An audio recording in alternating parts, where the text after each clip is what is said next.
Very good afternoon to all of you. कल यानी कि 25 मार्च 2023 को आप लोगों का बिजनेस स्टडीज का एग्जाम है और एक इम्पॉर्टेंट टॉपिक मैं आपके साथ में डिस्कस करूंगा अगले 10 से 12 मिनट के अंदर अंदर, जो आपके कल के एग्जाम में यूजफुल हो सकता है। The topic you can see on your screen, the steps in the trading and settlement procedure. हमारे सिलेबस में चैप्टर है स्टॉक एक्सचेंज का, financial markets, money market and capital market. So there is a topic called as trading and settlement procedure on stock exchange. ये topic थोड़ा सा confusing रहता है, तो मैं एक डायग्राम के थ्रू, ये मैंने स्टेप बाय स्टेप डायग्राम आपके सामने आप देख सकते हैं, what are the steps involve in that one. तो यहाँ पे टोटल मिला के 5 स्टेप्स का ये प्रोसीजर रहेगा। स्टूडेंट्स, आपकी स्क्रीन पे जो टोटल एक फ्लो चार्ट काइंड ऑफ आप देख पा रहे हैं, इस फ्लो चार्ट को अगर आप तैयार कर लेते हैं 1, 2, 3, 4 एंड 5, टोटल ये 5 स्टेप्स का फ्लो चार्ट अगर आप रेडी कर लेते हैं, this comprise of complete trading procedure on stock exchange. So without wasting much time, let's begin with our today's topic. The first and foremost step is, भाई आप ये सोचिए कि आप एक इन्वेस्टर हैं और आप शेयर्स परचेज करना चाहते हो, आप जाके स्टॉक एक्सचेंज में मनी इन्वेस्ट करना चाहते हो। तो बीइंग एन इन्वेस्टर आपको क्या क्या स्टेप्स लेने पड़ेंगे? अगर ये कॉन्सेप्ट आपके माइंड में क्लियर रहेगा, आप अपने आप को इन्वेस्टर सोच के चलोगे, तो स्टेप्स अपने आप बनाते जाओगे। तो सबसे पहला काम क्या करना है students? The investor approaches a registered broker और अ सब ब्रोकर। तो सबसे पहला काम आपको क्या करना पड़ेगा? आपको एक ब्रोकर चूज करना है। So the first step is investor has to approach a registered broker. अच्छा, कहां पे रजिस्टर्ड? स्टॉक एक्सचेंज पर। जो स्टॉक एक्सचेंज पर रजिस्टर्ड ब्रोकर है, उनसे हमें अप्रोच करना है, उनसे हमें कांटेक्ट करना है। The first and foremost thing is कि हम क्या करेंगे? स्टॉक एक्सचेंज पे जो रजिस्टर्ड ब्रोकर है उससे जाके मिलेंगे और मिलके उससे क्या करेंगे? The investor has to open a demat account and a bank account. तो ये है आपका सबसे पहला step, step number 1 in the trading procedure on stock exchange. तो सबसे पहला आप क्या करेंगे? The investor will approach to the broker, a registered broker or a sub broker, and the investor will open a demat account and a bank account। Bank account भी आपको चाहिए और डीमैट अकाउंट भी आपको चाहिए। बैंक अकाउंट क्या होता है? जिसमें हम कैश का लेन देन करते हैं, और डीमैट अकाउंट क्या होता है? जिसमें से हम शेयर्स एंड सिक्योरिटीज का लेन देन करते हैं। So we need to open both these accounts. तो ये सबसे पहला स्टेप हमारा हो गया, अप्रोच द रजिस्टर्ड ब्रोकर और sub broker and open a bank account and a demat account. अब आते हैं अपन स्टेप नंबर 2 पर। एक बार आपने अपना डीमैट अकाउंट ओपन कर लिया, बैंक अकाउंट ओपन कर लिया आपने ब्रोकर के थ्रू, अब आप क्या करेंगे? The investor places an order either to buy or to sell. तो हम यहां पे लेके चल रहे हैं, हमने ये क्या कि फॉर एग्जाम्पल हम शेयर्स परचेज करने जा रहे हैं, हम पैसा इन्वेस्ट करना चाहते हैं।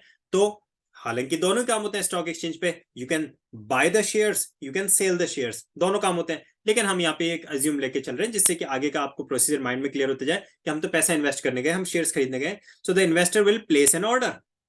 तो सेकंड स्टेप आपके क्या आ रहा है? पहले आपने डीमैट अकाउंट ओपन कर लिया, अब आप क्या करेंगे? आप जाके ऑर्डर देंगे जितने भी शेयर्स आपको खरीदने। सपोज आपको 50,000 का इन्वेस्टमेंट करना है और आपको 1 लाख का इन्वेस्टमेंट करना है, जो भी आपका लिमिट है, आप जाके वो ऑर्डर देने वाले हैं, राइट?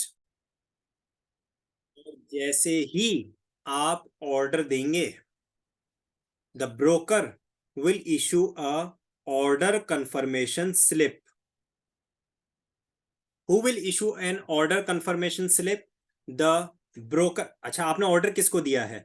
ऑर्डर हमने दिया है ब्रोकर को, और वही ब्रोकर जैसे ही उसे ऑर्डर मिला, वैसे ही वो ब्रोकर आपको क्या करेगा? ऑर्डर कंफर्मेशन स्लिप इशू कर देगा। क्योंकि आज हमने ऑर्डर दिया और 2 दिन बाद अगर हम जाके कहीं भी, हमने आपको कहा था हमारे लिए शेयर्स परचेज कर लीजिए, आपने परचेज किया, हो सकता है वो बोल दे कि नहीं आपने तो मुझे बोला ही नहीं।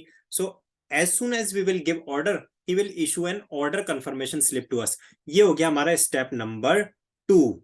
तो सबसे पहला स्टेप हमने क्या किया स्टूडेंट्स? हमने एक रजिस्टर्ड ब्रोकर को अप्रोच किया और फिर हमने साथ में एक डीमैट अकाउंट और बैंक अकाउंट ओपन कर लिया।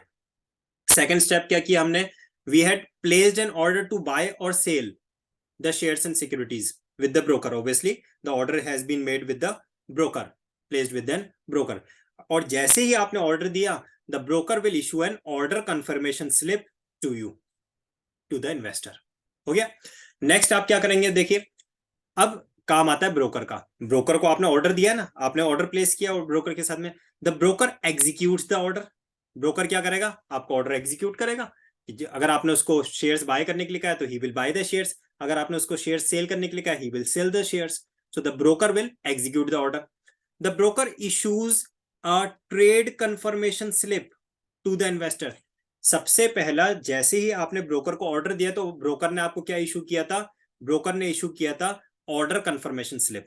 और जैसे ही ऑर्डर एग्जीक्यूट हो गया, ऑर्डर एग्जीक्यूट होते ही ब्रोकर ने क्या इशू किया है, again the slip has been issued by the broker to the investor. Broker ही इशू कर रहा है और हमें रिसीव हो रही है बीइंग एन इन्वेस्टर। तो क्या कौन सी स्लिप रिसीव हो रही है इस बार, ट्रेड कंफर्मेशन स्लिप हमें रिसीव हो रही है। जब हमने ऑर्डर दिया था तो ऑर्डर कंफर्मेशन स्लिप मिली थी, और जैसे ही वो ऑर्डर हमारा एग्जीक्यूट हो गया है, now the broker has issued a trade confirmation slip to the investor. The broker issues a contract note, और ट्रेड कंफर्मेशन स्लिप के साथ साथ कॉन्ट्रैक्ट नोट भी इशू किया जाएगा। यानी कि ये जो थर्ड स्टेप हमारा है, थर्ड स्टेप पे दो डॉक्यूमेंट्स बने हैं। एक है हमारा ट्रेड कंफर्मेशन स्लिप, कब मिला ट्रेड कंफर्मेशन स्लिप, जैसे ही ऑर्डर एग्जीक्यूट हो गया, और ट्रेड कंफर्मेशन स्लिप के साथ साथ हमें कॉन्ट्रैक्ट नोट भी मिला है। Contract note between the broker and the investor कि भाई मैंने आपके बिहाफ पे इतने शेयर्स परचेज कर लिए हैं, या आपके बिहाफ पे मैंने इतने शेयर्स सेल कर दिए हैं, क्योंकि अब उसके बदले में कैश का ट्रांजैक्शन भी तो करना है, right.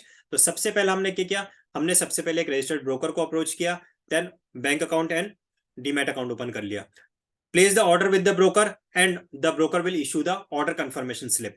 Then at the third stage the broker will execute the order and issue the trade confirmation slip. The broker issues a contract note also. तो दोनों चीजें इशू कर दिए at the third stage broker ने। अब आता है हमारा step number 4। Since the settlement cycle is T+2, therefore within 2 days of receiving the contract note, अभी contract note कहां से आया, contract note अभी इशू किया था ब्रोकर, और ब्रोकर ने इन्वेस्टर को कब इशू किया था, जब ऑर्डर एग्जीक्यूट कर दिया था। अब जिस दिन ये कॉन्ट्रैक्ट नोट बना है, उस कॉन्ट्रैक्ट नोट को आपने रिसीव किया, ब्रोकर ने आपको कॉन्ट्रैक्ट नोट बना के दिया और आपने उसको रिसीव किया। तो सपोज करें आपने कॉन्ट्रैक्ट नोट मंडे को रिसीव किया, तो मंडे +2 अगर हम करें तो ट्यूसडे प्लस वेडनेसडे, आपके पास में टाइम है वेडनेसडे तक का। किस बात के लिए, क्या लिखा है देखिए, within 2 days from receiving the contract note the investor has to pay cash. आपके बिहाफ पे आपने ऑर्डर दिया था भी 50,000 के शेयर्स मेरे लिए परचेज कर लीजिए, या फिर आपने दिया कि रिलायंस के 50 शेयर्स आप मेरे लिए परचेज कर लीजिए, तब उसके बदले में उसने परचेज कर लिया, आपको ऑर्डर एग्जीक्यूट कर दिया ब्रोकर ने। अब आप क्या करेंगे, आप उसको कैश तो देंगे, ब्रोकर को पैसा चाहिए उस शेयर्स को खरीदने के लिए। सो ये पैसा देने के लिए आपके पास में कितने दिन का समय है, आपके पास में 2 days का समय है, राइट। तो क्या आता है हमारा फोर्थ स्टेप में, since the settlement cycle is T+2, so therefore within 2 days from receiving the contract note, जिस दिन हमने कॉन्ट्रैक्ट नोट रिसीव किया था, ये देखिए ये कॉन्ट्रैक्ट नोट रिसीव किया था हमने, इन्वेस्टर ने, from the receiving of contract note within 2 days the investor has to pay cash or deliver shares sold। तो अगर हम शेयर्स परचेज करना चाह रहे हैं तो कैश देना पड़ेगा, और अगर हम शेयर सेल करना चाह रहे हैं तो शेयर्स देने पड़ेंगे, ऑब्वियसली बात है। So has to pay cash or deliver the share sold as the case may be। Purchase की सिचुएशन है तो कैश देना है, और सेल की सिचुएशन है तो शेयर्स देने हैं। So that the broker can forward it to the exchange, this is called pay in day। तो पे इन डे हम कैसे कहते हैं, पे इन डे उसे कहते हैं जब हमने ब्रोकर को कैश या फिर शेयर्स दिए और वो ब्रोकर ने फॉरवर्ड कर दिए स्टॉक एक्सचेंज को। इन्वेस्टर ने कैश दिया ब्रोकर को और ब्रोकर ने वो कैश फॉरवर्ड कर दिया स्टॉक एक्सचेंज को। इन्वेस्टर ने शेयर्स दिए ब्रोकर को और ब्रोकर ने वो फॉरवर्ड कर दिए स्टॉक एक्सचेंज को। तो जिस दिन ब्रोकर ने शेयर्स, सिक्योरिटीज या फिर कैश आगे फॉरवर्ड किया है स्टॉक एक्सचेंज को, उस डे को हम बोलते हैं पे इन डे। पे in day is a day on which the broker forwards the cash or the securities as the case may be to the stock exchange. This is called as pay in day. जिस दिन stock exchange में इन हो रहा है cash and shares, उसको बोल रहे हैं pay in day, right? So this was our fourth step. पहला स्टेप क्या था? रजिस्टर्ड ब्रोकर को अप्रोच करो और फिर हम एक बैंक अकाउंट और डीमैट अकाउंट ओपन कर लो. Then place an order with the broker either to buy or sell the shares, and as soon as you will place the order, he will issue you the order confirmation slip. Then the broker will execute the order and issue the trade confirmation slip and the contract note. From the within 2 days from the date of receiving a contract note, जिस दिन contract note आपको receive हुआ उसके 2 दिन के अंदर अंदर आप क्या करेंगे? आप को देना है या तो कैश या फिर securities to the broker, and broker will forward these cash और securities to the stock exchange, and this day is known as pay in day. जिस दिन ब्रोकर ने स्टॉक एक्सचेंज को फॉरवर्ड किया शेयर्स एंड सिक्योरिटीज या फिर cash को, उस डे को हम बोलते हैं पे इन डे.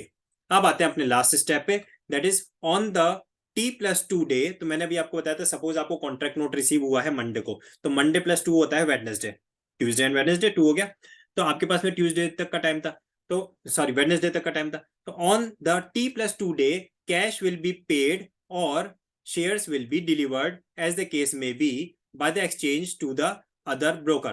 तो हमने ब्रोकर को कैश दे दिया कि भाई हमारे लिए शेयर्स खरीद लो, और जिस दिन हमने कैश दिया उसी दिन उसने ब्रोकर ने क्या किया, उसको आगे फॉरवर्ड कर दिया, और जिस दिन उसने फॉरवर्ड किया उसको हम बोलते हैं पे इन डे. अब जैसे ही ब्रोकर स्टॉक एक्सचेंज को कैश देगा, स्टॉक एक्सचेंज ब्रोकर को क्या देगा? शेयर्स देगा, right? So on T+2 that is Wednesday, मैंने आपको एग्जांपल बताया था, हमने कॉन्ट्रैक्ट नोट बनाया मंडे को, और हमारे पास में टाइम कितना है? हमारे पास में मंडे, ट्यूसडे एंड वेडनेसडे, ये टोटल हमारे पास में समय है, राइट?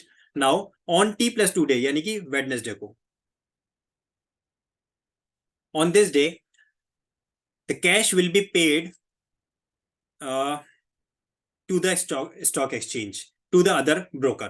तो स्टॉक एक्सचेंज क्या को तो पहले मिल गया था, अब T+2 डे पे यानी वेडनेसडे को स्टॉक एक्सचेंज क्या करेगा? जिस हमने तो शेयर्स खरीदने हैं, शेयर्स खरीदने तो हमने कैश दिया है स्टॉक एक्सचेंज को, तो स्टॉक एक्सचेंज क्या करेगा? वो कैश आगे वाले दूसरे ब्रोकर को देगा, जिससे वो शेयर्स लेके और आपको फॉरवर्ड कर सके, राइट? यहाँ पे क्या होता है, स्टॉक एक्सचेंज के पास कोई ऐसा तो है नहीं कि बड़ा सारा बॉक्स है उसके अंदर शेयर्स रखे हुए हैं, आप ले जाके कैश दिया और उन्होंने बॉक्स में से निकाल के दे दिया. स्टॉक एक्सचेंज क्या करता है? स्टॉक एक्सचेंज को सपोज मैंने, कुणाल सिंघल ने जाके कहा कि भाई लीजिए पैसे और मुझे शेयर्स दीजिए, तो स्टॉक एक्सचेंज मिस्टर एक्स यानी कि दूसरे किसी एक ब्रोकर को कॉन्ट्रैक्ट करेंगे और उस ब्रोकर से शेयर्स लेके मुझे दे देंगे, क्योंकि स्टॉक एक्सचेंज में बाय एंड सेल दोनों ही होता है. जो पर्सन सेल करना चाहता है उससे शेयर्स लेकर जो पर्सन बाय करना चाहता है उसको दे दिए जाएंगे. तो यहाँ पे क्या हो रहा है? T+2 डे पे क्या करेगा? Stock exchange will forward that cash to the other broker and take securities from him. तो जिस दिन, this is called as pay out day. Pay out day कैसे कहते हैं? जिस डेट पे स्टॉक एक्सचेंज ने सामने वाले ब्रोकर को शेयर्स या फिर कैश दे दिया, जिस समय हमारे ब्रोकर ने स्टॉक एक्सचेंज को कैश दिया था उसको हमने बोला था पे इन डे. अब स्टॉक एक्सचेंज ने आगे वाले ब्रोकर को जिस दिन वो कैश आगे फॉरवर्ड कर दिया उसको हमने बोला पे आउट डे. यानी कि स्टॉक एक्सचेंज के पास में जब आया तो उसको बोला पे इन, और जब स्टॉक एक्सचेंज से गया के बाहर गया तो उसको बोल दिया pay out day. Then in the case of sale of the shares the broker has to make the payments to the investor within 24 hours. तो अगर सेल ऑफ शेयर्स की बात थी तो विद इन 24 आवर्स वो cash का payment करना पड़ेगा. यदि परचेज की बात है तो विद इन 24 आवर्स वो शेयर्स हमें मिल जाएंगे. So this was the 5th step in the trading procedure on the stock exchange. मैंने आपको बहुत शॉर्ट में इस कंप्लीट बड़े प्रोसीजर को समझाने का बेस्ट अपनी कोशिश की है. आई होप आप लोगों को समझ में आया होगा. अगर फिर भी कोई डाउट रह गया है तो एक काम कीजिए, वीडियो को एक बार वापस से रिवाइंड करके देखिए, टॉपिक एकदम क्लियर हो जाएगा. और इसी तरह का एक फ्लो चार्ट आप बना के आना अपने एग्जाम में. I assure you will get good marks. Thank you and keep preparing with the relax mind. कल एग्जाम है, इसका मतलब नहीं स्ट्रेस में आ जाए. अपने माइंड को कूल एंड काम रख के और बेस्ट प्रिपरेशन करनी है.